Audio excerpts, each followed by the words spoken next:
Flames are coming down, raining down. Voices screaming out, crying out. As we hear the sound calling. Even though they try, they can hold us. Steady in the storm, you will raise up. Flowing in the void, they will find us. Find us.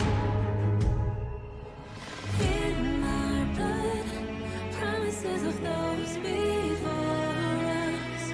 In the flood, take my hand, we won't go down. No fear as we walk on water.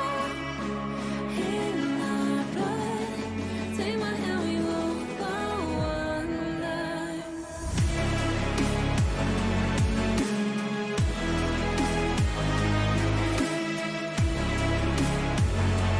Take my hand, we won't go under. Take my hand, we won't go under.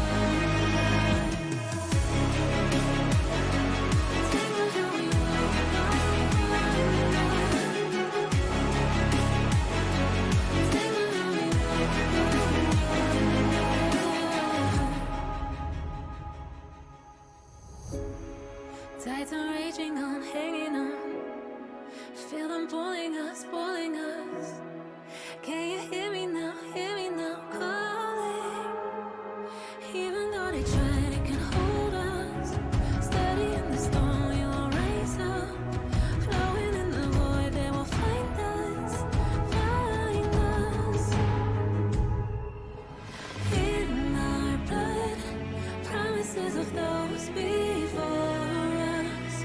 In the flood, take my hand, we won't go down. No fear as we walk on water. In our blood, take my hand, we won't go under.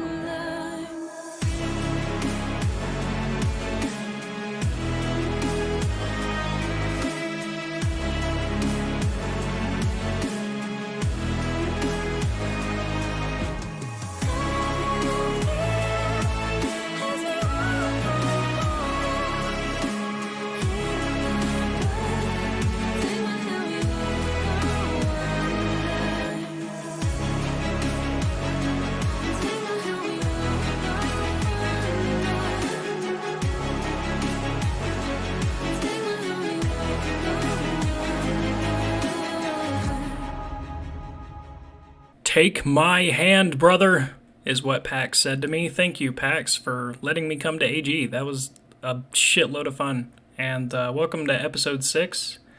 We did a lot. And when I say a lot, I mean I'm literally to the point where I'm transitioning into endgame. And it changes a lot of the way you do things. I've kind of started hoarding things that I didn't really think I would start hoarding. Just to survive at some place longer. I'm starting to realize my lack of defense is coming to bite me in the ass, but yeah, I'm sure I'll catch up eventually. And Elder Rune will be okay, but I have started doing some of the later tier bosses. Pax came with me to AG, where we got a ton of loot. Sadly, no scripture. I am the driest you've ever seen on that book. But I'll get it eventually, you know? It's not a very hard drop, but I did want to actually talk about that.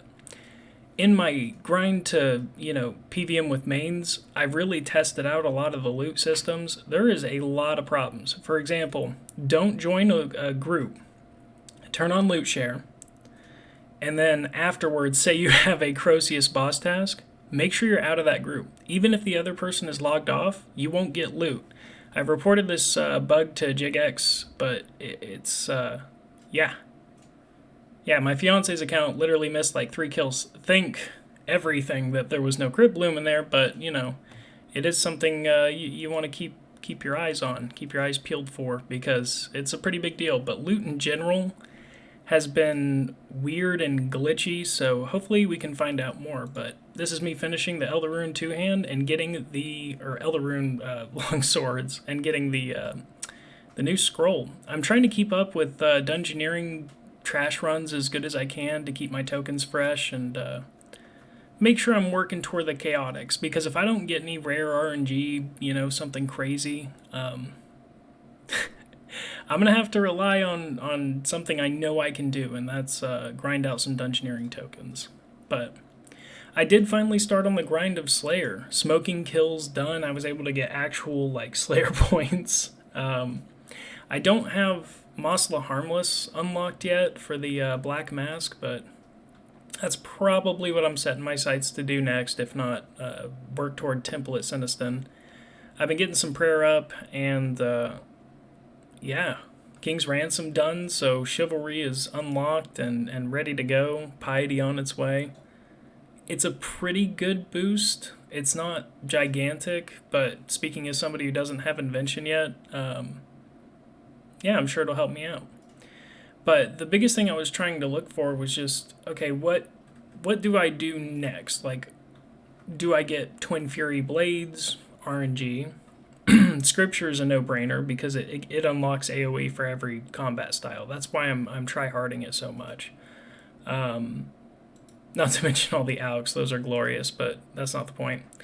I could also go for Slayer drops, but I got to get very, very high Slayer, so I've kind of started investing some time into that. And past that, there's not really much.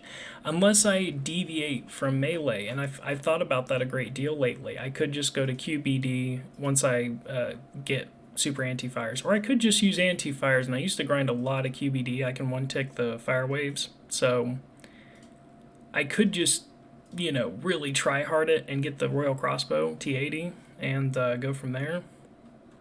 I mean, Eldritch is probably going to be my number one range weapon, just because it's actually obtainable for a legacy account. Saren Godbow is going to be incredibly difficult until something like Full Crit Bloom.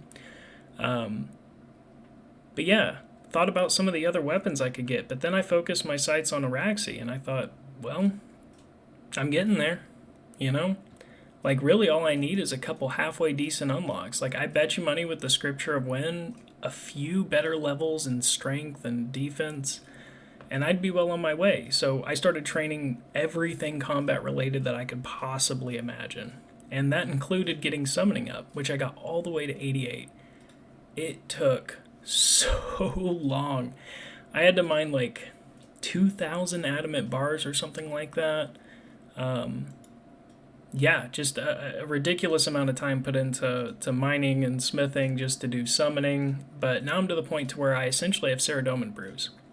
If you don't know what the Unicorn Stallion does, it's, I would say, the best healing familiar as far as I know. With Bunyip being the second. Bunyip heals 6% passively of your max health every 15 seconds. That's pretty big. But the Unicorn can do it on command. It takes 1/3 of your bar. I have a Spirit Cape, so that's going to cost me 20% less. And it heals 10% of your max HP, which to me right now is 100. So I could just bring summoning potions and essentially have those as brews anywhere I go. It's a pretty powerful way forward, and I wanted to make sure I ground out a lot of these unicorn horns. It's a pain to get them right now, so also working on 70 agility to get to Ceridome and God Wars so I can actually grind out unicorn horns in a reasonable way, because this takes so long and there's so much running and they always run away from you, but I make sure not to kill the bebe. You got to protect the bebe, But unicorn harvesting, actually a dangerous activity. You build up a ridiculous amount of threat there. I don't know if you can see that 6, but yeah, 6 threat and just 15, 20 unicorn kills. That's pretty deadly. So I made sure to bring a Sign of Life and protect myself for all of that. I also made sure to keep up with rune runs. Something I really underestimated was how beneficial this cash would be early on. I almost didn't know how to spend it, but now I feel like I can never get enough because I'm spending like 5 mil a day. But I buy these rune shops out. I mean, every rune I can get my grubby paws on, I've got my paws on. So, yeah, it really helps out. Viswax is a big deal. I've been extending my daily tasks. That's part of why my account's growing so fast, if a lot of people are wondering. That mixed with PVM loading you up with so many supplies that you don't have to go out and gather. And that is, I guess, the plot behind this that I never really thought about is this account is all about getting up to PVM, so I can get all of the resources for everything else. Like when I think of PVM, I think Carapac holds light Amanica stone spirits, right? And the bones. Really, really good bones. Dragonkin, I believe. I don't care about Carapac's wrist wraps. I care about all the other stuff, you know, and I've kind of planned ahead to meet that. But my final bit of preparation was making sure that I had my prayers unlocked before I started going too crazy. And yeah, it feels really, really good to get to this point. I mean, I'm now to where I can consider going almost anywhere. I've started harvesting red chinchompas using my daily locations for the box trap so I can kind of like positively net those a day, just get some passive red chinchompas a day. But I've been very happy with my ways forward. Like range will not be hard to train with those. Mage, I've got ancients now. I can just use burst. I could go to ED3 solo and use burst and do pretty well. So I'm thinking about where do I really want to go next. It feels like kind of a checkpoint for me, and it seems like the most logical next step is Araxi. Two-handed weapons aren't the best for Legacy if you know what if you play Legacy, because it doesn't proc stuff as much. But when it comes down to it, if I have to choose accuracy over when procs, I'm choosing accuracy. It's really nice to hit something and know you're going to hit. And if I need a weapon that can, sustain me for really, really late game content, I need something consistent. And I have soloed Nex in Legacy with SGB before with a 5-minute kill. It's not unheard of. It's not impossible. And I think that's actually where I'm going to head next. And it's going to be a long grind, I'm sure, but it's not all going to be compressed into one video. I'm just going to be slowly working toward enough DPS to take Araxi on. I can teleport out of there now, so it's not as dangerous as it used to be for a hardcore. So I can kind of test the waters to see, when I'm finally ready to start chasing those leg pieces. But let's go in for a final bank check. Alright, it is bank time, and like I said, runes for days. Making sure that I use those death runes as quick as I get them. I sometimes AFK in the Abyss with defense and mage on. That's kind of how I'm just training that. Hopefully 90 soon for that Elder rune. I do have to go get that Elder rune, but no big deal. Got Morty here. I'm just letting him chill in the bank. Why not? I'm doing crow things now. Really, really stocked up on these raid supplies. I had the money. I figured, why not, Crit Bloom, got my Unicorn Stallion and Scrolls. I wish I could get more, but I will be getting 70 agility over time. I mean, I'm using 2 times daily jacket trades on it, so, and I've also got a summoning familiar that can boost me levels, so I've got that forward. I don't just need to make a summer buy. Me and my fiance also did some dungeoneering, got up some levels. That felt pretty good. Slayer's up to 70.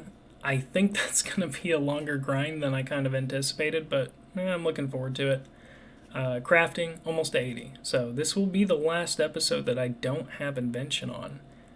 I don't know much what I'll do with it, considering I don't really have anything to perk out, but I do know I have a lot of things to disassemble. All this old armor, I've got salvages, I've got some relics here and there. Not really very much of those, actually. But you get the point. Lots of stuff. Lots of water battle stabs. God, this loot pile's looking pretty crazy. I guess it goes as quick as it comes, especially with those blue charms. Skilling tab, gems for days. So lots of components there as well. Nothing really there. Lots of herbs. Lots and lots of herbs. Croceus has been raining them down. And Slayer's been doing okay too, but I haven't really gotten anything to write home about. I've started planting spirit weeds, but I never got enough of these to make any compost worth anything, so I've started my first compost bin of this, and I'll start harvesting those then, because spirit weeds make summoning potions that are basically going to be my brews if I want them to be, so it kind of lets me postpone overloads for a little bit longer while I get my agility up with my Jack of Trades. Potions tab, kind of self-explanatory. Got a lot going on there. And gear. Yeah, got the Crypt Bloom top, kind of crazy. But nothing to write home about on the actual like gear that I use every day. You know, it'll come in time, and I'm getting stuff like cannonballs from ED3 and all that. But eventually, I'll be taking on bosses like Carapax Solo, and the amount of stuff I'll be able to do after that is going to be pretty laughable. But yeah, there's that, and let's go for the Wealth Evaluator. 1 billion GP. It is huge. So, Hardcore Iron Man's officially a billionaire. It feels good. And yeah, I hope you enjoyed episode 6. I will see you on the next one, and yeah.